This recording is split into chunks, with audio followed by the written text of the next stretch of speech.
నమస్తే,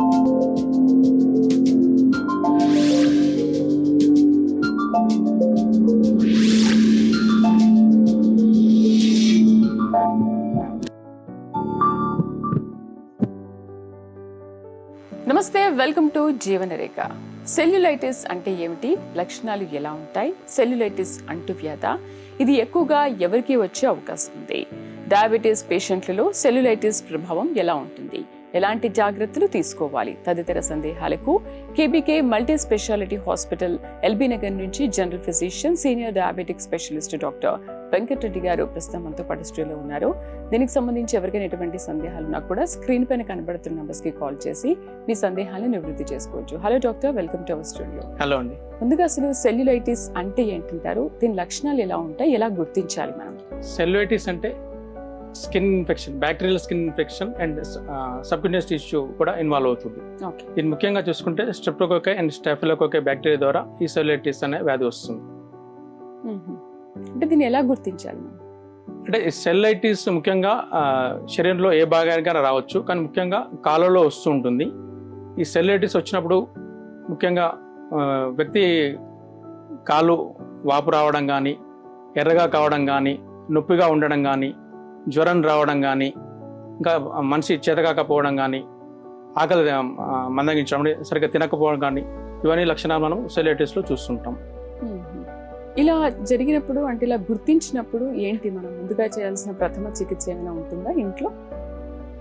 ముఖ్యంగా మనము చూసుకుంటే ఫస్ట్ మనము సెల్యులైటిస్ గల కారణాలు తెలుసుకోవాలి. ముఖ్యంగా వరల్డ్ వైడ్గా సెల్యులైటిస్ ఎక్కువగా డయాబెటిక్ పేషెంట్లో ఎక్కువగా వస్తుంటుంది.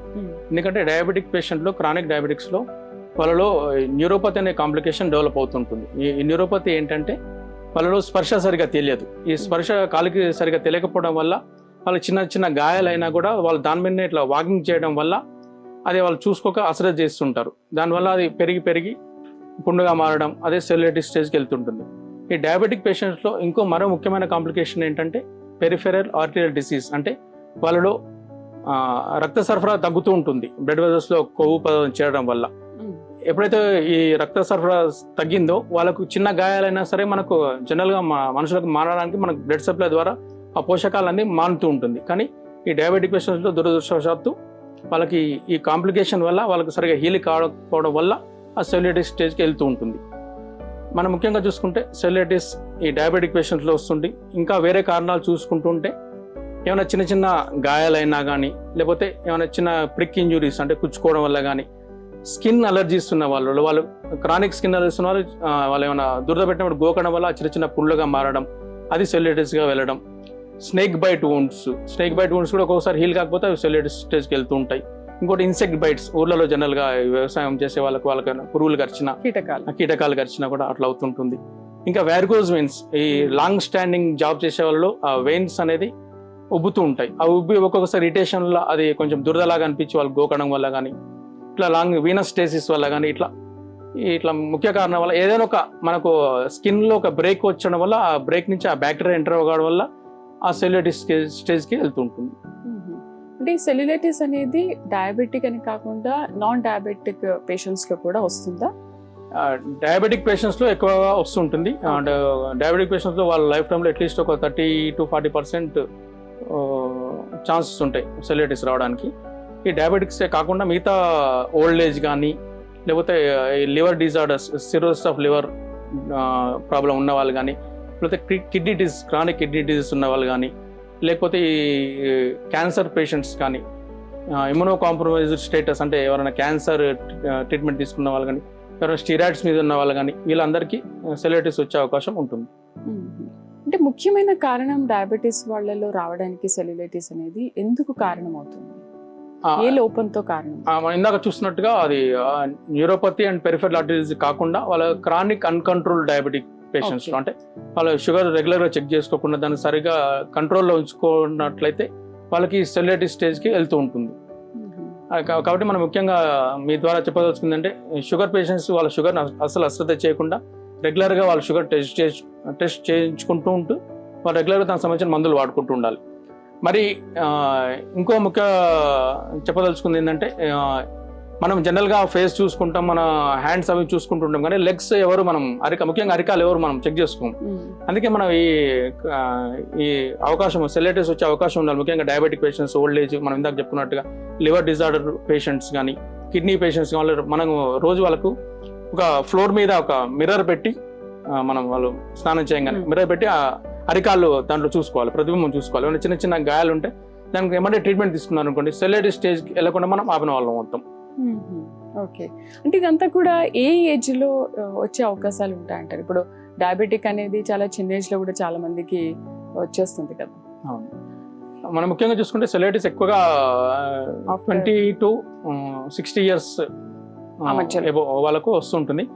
ఒక్కొక్కసారి అంటే టైప్ 1 డయాబెటిక్ పేషెంట్స్ ఒక చిన్నపిల్లలు కూడా రావచ్చు, కానీ ఛాన్సెస్ తక్కువ. కానీ ఎక్కువగా 20 to 60 years వాళ్ళకు ఎక్కువ సెల్యులైటిస్ వస్తుంటుంది. ఓకే, ఈ సెల్యులైటిస్ వ్యాధి సోకినట్లు ఎలా నిర్ధారిస్తారు? దీనికి అంటే స్పెషల్ టెస్ట్లు ఏమైనా ఉంటాయా? ఈ సెల్యులైటిస్ అనేది మనం క్లినికల్ డయాగ్నోసిస్ అంటాం. అంటే మనం పేషెంట్ చూసినప్పుడే మాకు అర్థమైపోతుంది సెల్యులైటిస్ ఉందని. కాకపోతే కొన్ని టెస్టులు కూడా చేస్తాం. అంటే అది సెల్యులైటిస్ ఉందని నిర్ధారించడానికి కాదు, కానీ మనం ఆ వ్యక్తి యొక్క బ్లడ్ ఎలా ఉంది, అంటే హిమోగ్లోబిన్ శాతం ఎలా ఉంది, ఇన్ఫెక్షన్ ఎంత ఉంది, WBC కౌంట్ ఎలా ఉంది అనేది తెలుసుకోవడానికి చేస్తాం. ఇంకోటి షుగర్ పేషెంట్ అయితే షుగర్ కంట్రోల్లో ఉందా లేదా, కంట్రోల్ లేకపోతే ఎంత ఎక్కువ కంట్రోల్ లేకుండా ఉందా దానికోసం చేస్తాం. ఇంకోటి మనం అతని యొక్క లివర్ ఎలా ఉంది, కిడ్నీ ఫంక్షన్ ఎలా ఉంది, హార్ట్ ఫంక్షన్ ఎలా ఉంది, ఇవన్నీ చూసుకునేందుకు సెల్యులైటిస్ హీల్ కావడానికి ఇవన్నీ ఫ్యాక్టర్స్ అవుతాయి అన్నమాట. ఇంకోటి మనం ముఖ్యంగా లోకల్గా చేయాల్సిన టెస్ట్ ఏంటంటే డాప్లర్ టెస్ట్ అని చేస్తాం. ఈ డాప్లర్ ఏంటంటే మనకు ఆ వ్యక్తి యొక్క వెయిన్స్ కానీ ఆర్టరీస్ కానీ ఎలా ఉంది, అంటే సరఫరా సరిగానే అవుతుందా, లేకపోతే ఏమైనా బ్లాక్స్ ఉన్నాయా, డీప్ వెయిన్ థ్రాంబోసిస్ ఏమైనా ఉందా, ఇందాక మనం చెప్పుకున్నట్టుగా పెరిఫెరల్ ఆర్టరీ డిసీజ్ ఏమైనా ఉండి బ్లడ్ వెజల్స్ బ్లాక్ అవుతున్నాయా, బ్లాక్ అవుతుంటే కొంచెం సివియర్ స్టేజ్లో ఉన్నట్టు, అందుకని హీల్ కావడం చాలా కష్టం అవుతుంది. అందుకని ముఖ్యంగా ఈ డాప్లర్ టెస్ట్ అనేది చేస్తాం. ఒక్కోసారి డాప్లర్ మనకు తెలియకపోవచ్చు, డాప్లర్లో కూడా మనకు అర్థం కాని పరిస్థితిలో ఉంటే మనం పెరిఫెరల్ యాంజియోగ్రామ్ అని చేస్తాం. అంటే ఒక సిటీ స్కాన్ అంటాం దీన్ని. ఈ సిటీ స్కాన్ ద్వారా మనకు క్లియర్గా బ్లడ్ వెజల్స్ అంటే ఆర్టరీస్, వెయిన్స్ ఎలా ఉన్నాయో మనకు తెలిసిపోతుంది. దాన్ని బట్టి మనం ట్రీట్మెంట్ ప్లాన్ చేసుకుంటుంటాం. ఫస్ట్ కాల్ చూద్దాం. నిజామాబాద్ నుంచి సాయి కిరణ్. హలో, నమస్తే అండి, చెప్పండి మీ సమస్య ఏంటో. మాట్లాడండి. నమస్కారం సార్. నమస్తే సాయి కిరణ్ గారు, చెప్పండి. సార్ నా ఏజ్ 30. ఓకే అండి. సార్ నాకు 2019 ఫస్ట్ టైం సెల్యులైటిస్ వచ్చింది సార్. నాకు కాల్కి వచ్చిందా అండి? కింద సార్. ఓకే ఓకే, చెప్పండి. మళ్ళీ 21 రిపీట్ అయింది సార్. మళ్ళీ ఎప్పుడు రిపీట్ అయింది? 21 సార్. 2 years గ్యాప్ వచ్చింది సార్. 2 years. Okay okay.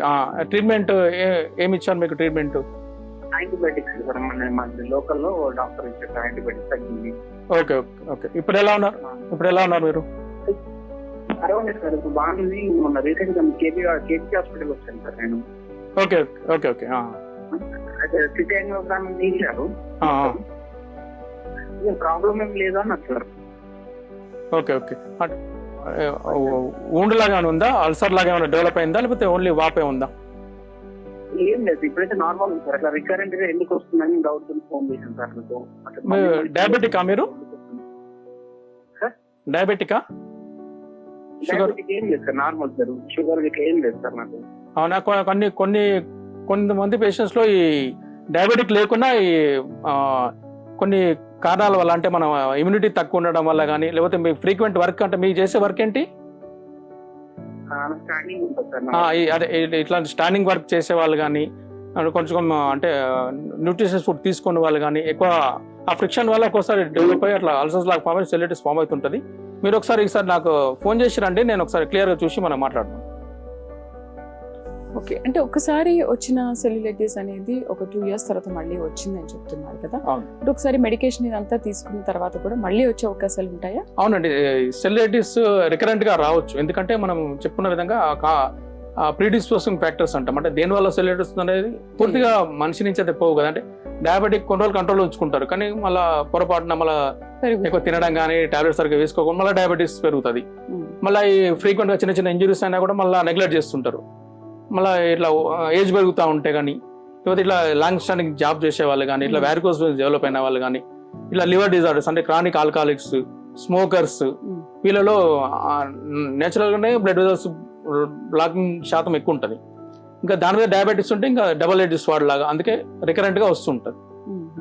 ఈ సెల్యులైటిస్ కారణంగా ఇతర వ్యాధులు ఏమైనా వచ్చే అవకాశాలు ఉంటాయా?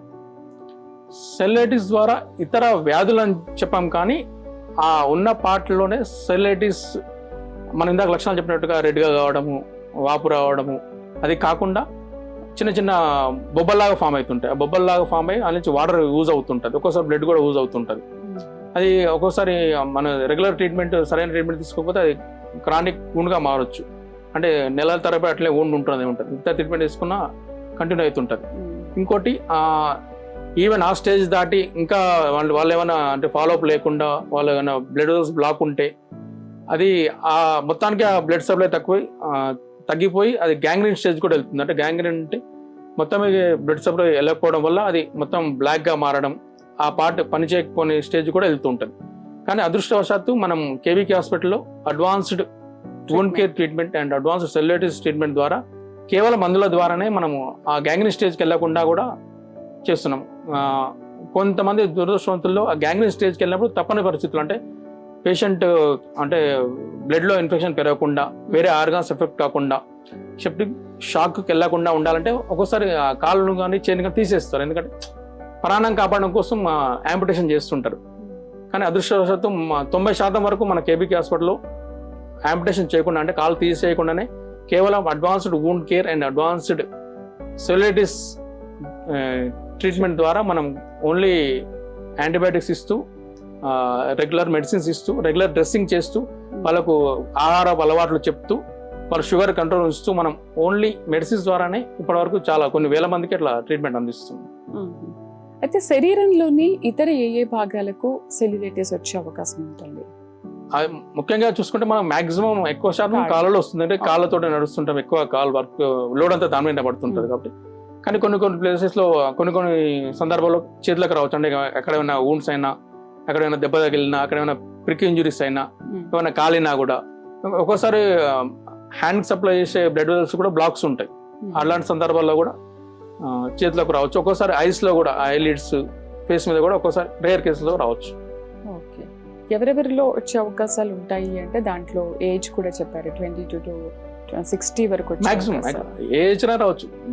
సెల్యులైటిస్ అంటే ఎనీ ఏజ్ గ్రూప్ రావచ్చు, కానీ మాక్సిమం ఎక్కువ ఆ ఏజ్ లో చూస్తుంటాం. బర్న్స్ అయిన వాళ్ళు ఏ స్టేజ్ లో అయినా రావచ్చు. స్నేక్ బైట్ వల్ల కూడా ఒక్కోసారి ఎవరికైనా కావచ్చు కదా, అట్లాంటి పరిస్థితుల్లో ఇంజురీస్ ఎవరికైనా కావచ్చు. అట్లాంటి రైట్. ముందుగా పేషెంట్ సెల్యులైటిస్ తో బాధపడుతూ మీ దగ్గరకు వచ్చినప్పుడు, కేబీకే హాస్పిటల్కి వచ్చినప్పుడు ఏంటి అసలు హిస్టరీ ఎలా తీసుకుంటారు, ట్రీట్మెంట్ ఎలా స్టార్ట్ చేస్తారు, ఎలా నిర్ధారిస్తారు, ఒకసారి ఎక్స్ప్లెయిన్ చేయండి. ఫస్ట్ మన దగ్గర పేషెంట్ వచ్చినప్పుడు ఫస్ట్ మనం మెయిన్గా చూసుకున్నది తనకి డయాబెటికా కాదు. ఎందుకంటే డయాబెటిక్లో చాలా ఎక్కువ కాంప్లికేషన్స్ వస్తుంటాయి. డయాబెటిక్గా చూస్తాం ఫస్ట్. డయాబెటిక్ చూసిన తర్వాత డయాబెటిక్ స్టేటస్ ఎలా ఉందంటే, ఇన్ని రోజుల నుంచి మనం HbA1c అనే టెస్ట్ చేస్తాం. 3 months డయాబెటీస్ ఎలా ఉందో తెలుస్తుంది, కంట్రోల్లో ఉందా తెలుస్తుంది. మళ్ళీ ఫాస్టింగ్ పోస్ట్లో నుంచి చూసుకొని అసలు కంట్రోల్లో ఉందా చేస్తాం. ఇంకోటి అతను హిమోగ్లోబిన్ శాతం ఎలా ఉంది, అతను WBC కౌంట్ ఎలా ఉంది, ఇంకోటి అతను లివర్ కండిషన్ ఎలా ఉంది, క్రానిక్ ఆల్కహాలిక్ సిరోసిస్ స్టేజ్కి ఏమైనా ఉందా, కిడ్నీ ఎలా ఏమైనా ఎఫెక్ట్ అయిందా. ఈ డయాబెటిక్ పేషెంట్లో ఒక్కోసారి క్రానిక్ కిడ్నీ డిసీజ్ అని డెవలప్ అవుతుంది. అప్పుడు మనం ఆ కిడ్నీ క్రియాటినిన్ టెస్ట్ చేస్తాం. ఇంకోటి మనం ఇందాక చెప్పినట్టుగా డాప్లర్ టెస్ట్ చేసి అందులో కూడా మనకి ఏమైనా ఐడియా రాకపోతే మళ్ళీ CT పెరిఫెరల్ యాంజియోగ్రామ్ చేసి బ్లడ్ వెజల్స్ ఎలా ఉన్నాయో తెలుసుకొని దానికి తగ్గట్టుగా మనం ఇమీడియట్గా మనం పేషెంట్కి ఏమైనా wound ఉంటే అది డెబ్రిడ్మెంట్ చేస్తాం. అంటే ఆ లోకల్ పస్ కానీ ఏమైనా చీమ్ కానీ చేస్తే అది ఎమ్మటే తీసేయాలి. ఎందుకంటే తీసేయకపోతే అది ఇంకా పాకిపోయి పెరుగుతుంటుంది. మళ్ళీ ఏమైనా స్వెల్లింగ్ ఉందా పేషెంట్కి, స్వెల్లింగ్ ఉంటే దానికి తగ్గట్టుగా ఆ స్వెల్లింగ్ సంబంధించిన తగ్గించడానికి మందులు ఇస్తుండాలి. మళ్ళీ అతనికి ఫీవర్ ఏమైనా ఉందా, ఫీవర్ ఉంటే దానికి తగ్గట్టుగా యాంటీబయాటిక్స్ పెట్టుకోవడం కానీ, ఆ ఫీవర్ తగ్గించడానికి ఇంజెక్షన్స్, IV ఇంజెక్షన్స్ పెట్టడం కానీ చేస్తుంటాం. ఇంకోటి ఆ లోకల్ కేర్ ఏం చెప్తామంటే, ఆ స్వెల్లింగ్ తగ్గడానికి ఇట్లా పడుకున్నప్పుడు 2 మెత్తలు పెట్టి ఇట్లా లెగ్ ఇట్లా రావాలి. అంటే డిపెండెంట్ పొజిషన్కి వాపు అంతా వెళ్ళడానికి అట్లా అది ఆ కేర్ ఒకటి చెప్తుంటాం. ఫుడ్కి సంబంధించిన కేర్ కూడా చెప్తుంటాం. అంటే డయాబెటిక్ అయితే డయాబెటిక్ డైట్ ఎట్లా తీసుకోవాలి, న్యూట్రిషియస్ డైట్ ఎట్లా తీసుకోవాలి, ఇమ్యూనిటీ పెంచే డైట్ ఎలా తీసుకోవాలి, ఒక చార్ట్ కూడా ఇస్తాం మేము. మా రెగ్యులర్గా చార్ట్ ఇచ్చి ఆ డైటీషియన్ ఎక్స్ప్లెయిన్ చేస్తాడు. మళ్ళీ మేము టీమ్ ఆఫ్ డాక్టర్స్ ఉంటాం. General physician, vascular surgeon, orthopaedician, ఈ నర్సింగ్ స్టాఫ్, పారామెడికల్ స్టాఫ్ అందరం కలిసి పేషెంట్తో క్లియర్ కౌన్సిలింగ్ ఇచ్చి ఇది మళ్ళీ పేషెంట్ అటెండెన్స్ కూడా ముఖ్యం. సెల్యులైటిస్ కేసులో మా పాత్ర ఎలా ఉందో అటెండెన్స్ పాత్ర కూడా అలా ఉంటుంది. ఎందుకంటే వాళ్ళు రెగ్యులర్గా పేషెంట్ తీసుకురావాలి, వాళ్ళ ఇంటి దగ్గర కూడా కేర్ తీసుకోవాలి. మేము అన్ని క్లియర్గా ఎక్స్ప్లెయిన్ చేసి 1 by 1 డాక్టర్ తర్వాత స్టాఫ్ మాట్లాడడం, సిస్టర్ మాట్లాడడం, కేర్ ఎలా తీసుకోవాలి, ఇంటి దగ్గర కేర్ ఎలా తీసుకోవాలి, ఒకవేళ బాత్రూమ్కి వెళ్ళాలంటే ఆ ఊండ్తో ఎలా వెళ్ళాలి, అట్లాంటి కేర్స్ అని చెప్పి మనం పేషెంట్ని ట్రీట్ చేస్తాం. మెడికేషన్ విషయానికి వస్తే ఎలా ఉంటుంది? మెడికేషన్ అంటే మన వరల్డ్ వైడ్గా సెల్యులైటిస్కి ఎక్కడైనా పేషెంట్కు ఇన్ఫెక్షన్ ఉంటే యాంటీబయాటిక్స్ పెట్టడము, ఆ వాపు తగ్గించడానికి ట్రీట్మెంట్ ఇవ్వడము, ఇట్లాంటివన్నీ చేస్తుంటారు. కానీ మన దగ్గర అదృష్టవశాత్తు అడ్వాన్స్డ్ వూండ్ కేర్ ట్రీట్మెంట్ మన దగ్గర వచ్చింది. దాని ద్వారా మనం ఇంకా త్వరగా కోలుకోవడానికి, ఇంకా టిష్యూ రీజనరేషన్ అంటే నార్మల్గా కొన్ని కేసెస్ హీల్ అయినా కూడా సెల్యులైటిస్ కొన్ని ఉండిపోతుంటాయి, అంటే స్కిన్ గ్యాప్ ఉండిపోతుంది. దానికి ప్లాస్టిక్ సర్జన్స్ స్కిన్ గ్రాఫ్టింగ్ చేసి కానీ అది హీల్ చేయలేరు. కానీ మన దగ్గర అదృష్టవశాత్తు స్కిన్ గ్రాఫ్టింగ్ అవసరం లేకుండానే మనం కేవలం మన అడ్వాన్స్డ్ వూండ్ కేర్ ద్వారానే ఆటోమేటిక్గా స్కిన్ డెవలప్ అవుతుంటుంది. అది మన ప్రత్యేకత. ఇంకా ఇప్పటివరకు చాలా కొన్ని వేల మందికి అలా అయింది. ఈ ఓన్లీ సెల్యులైటిస్ కేసులే కాకుండా డయాబెటిక్ ఫుట్ అల్సర్స్ కానీ, ఈ స్నేక్ బైట్ వూండ్స్ కానీ, ఈ బర్న్స్ వూండ్స్ కానీ, యాక్సిడెంటల్ వూండ్స్ కానీ, ఎలిఫెంటాసిస్ బోధకాలు అనేది వాళ్ళ కాలు ముందు నుంచే లావు ఉంటుంది. ఆ ప్రెషర్ పడి వాళ్ళ ఆ వీనస్ స్టేసిస్ వల్ల, ఆ లింఫెడిమా వల్ల వాళ్ళ వెయిట్ పడి వాళ్ళకు కూడా చిన్న చిన్న అల్సర్స్ డెవలప్ అయ్యి వాళ్ళకు కూడా ఒక్కోసారి ఆ సెల్యులైటిస్ స్టేజ్కి వెళ్తారు.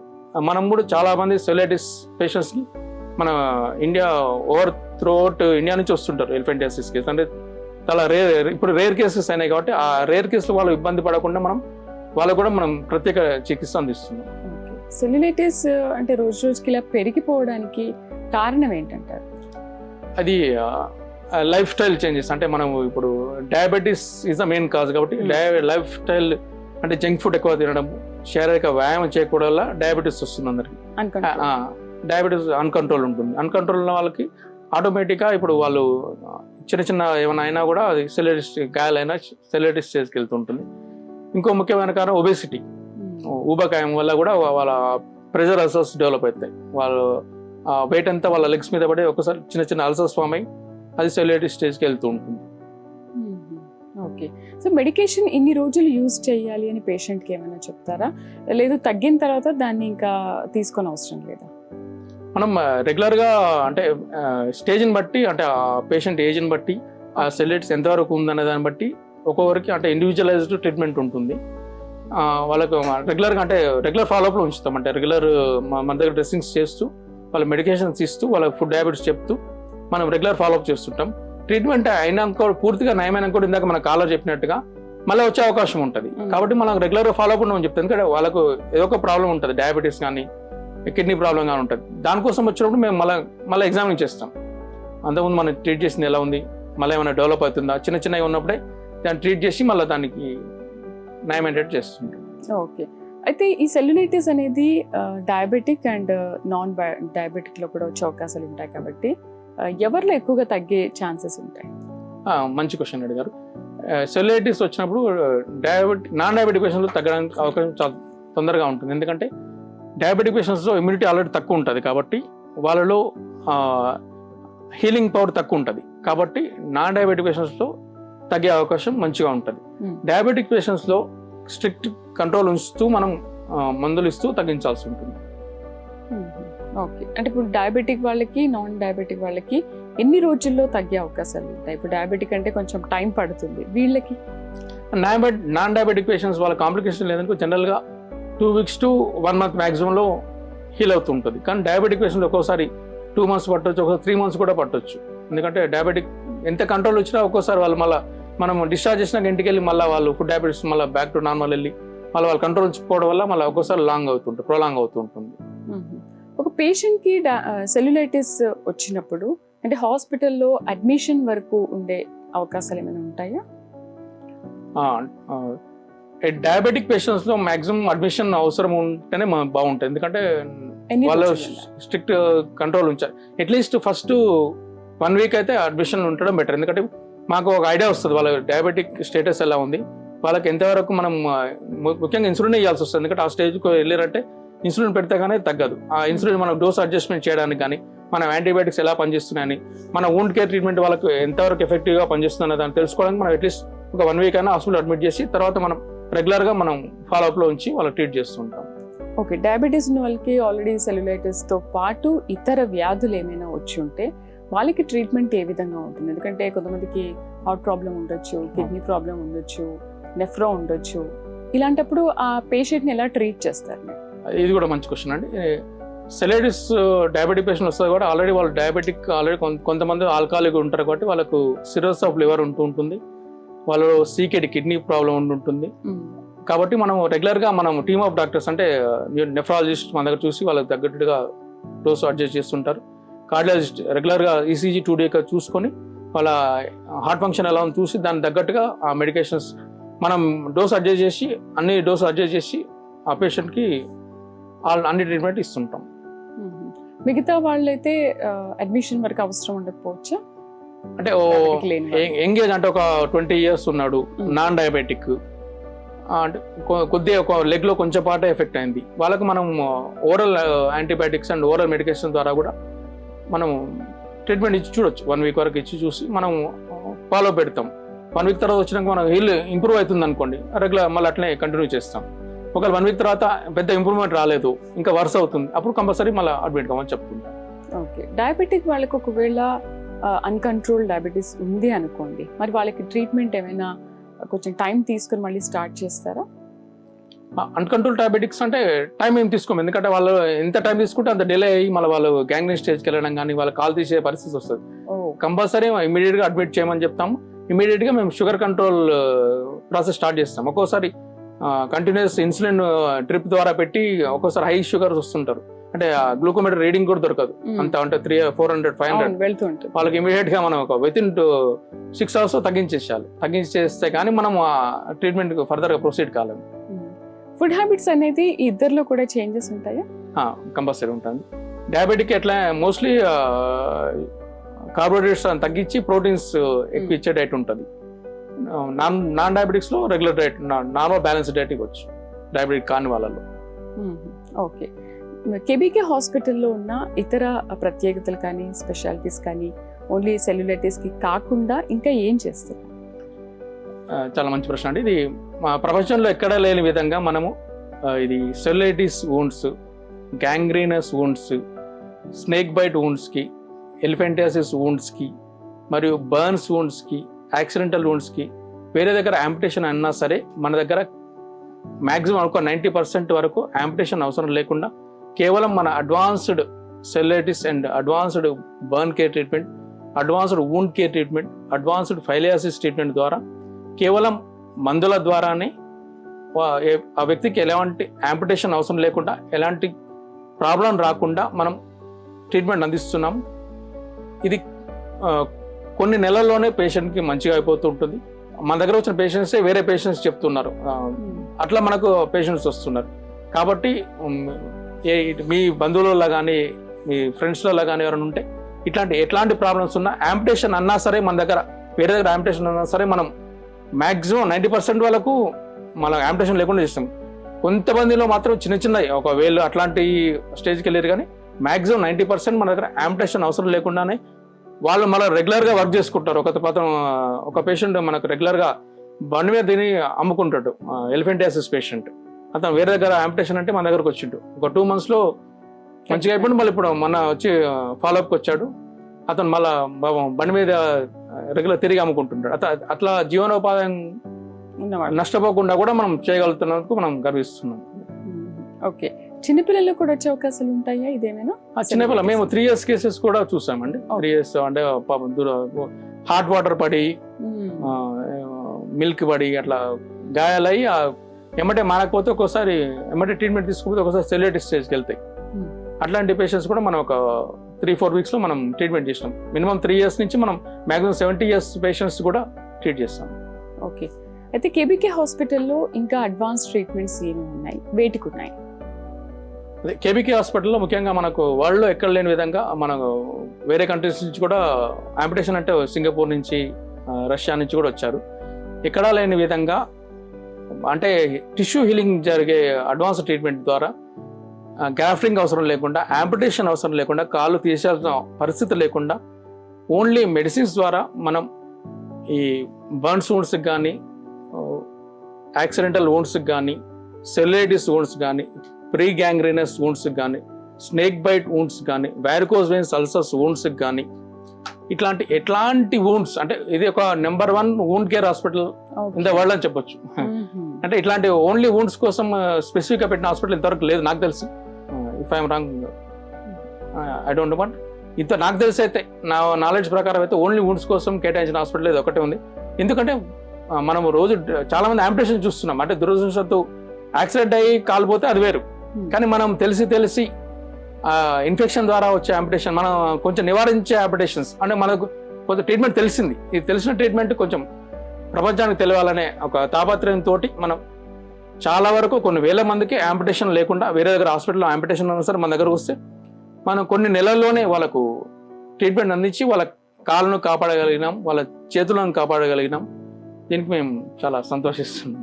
రైట్, ఈరోజు సెల్యులైటిస్ అంటే ఏంటి, లక్షణాలు ఎలా ఉన్నాయి, దీనికి అడ్వాన్స్ ట్రీట్మెంట్స్ ఎలా ఉన్న విషయాల గురించి చాలా చక్కగా వివరించారు. Thank you very much. Thank you. ఇది వాళ్ళ జీవనరేఖ కార్యక్రమం. మరొక అంశంతో మళ్ళీ కలుద్దాం. నమస్తే.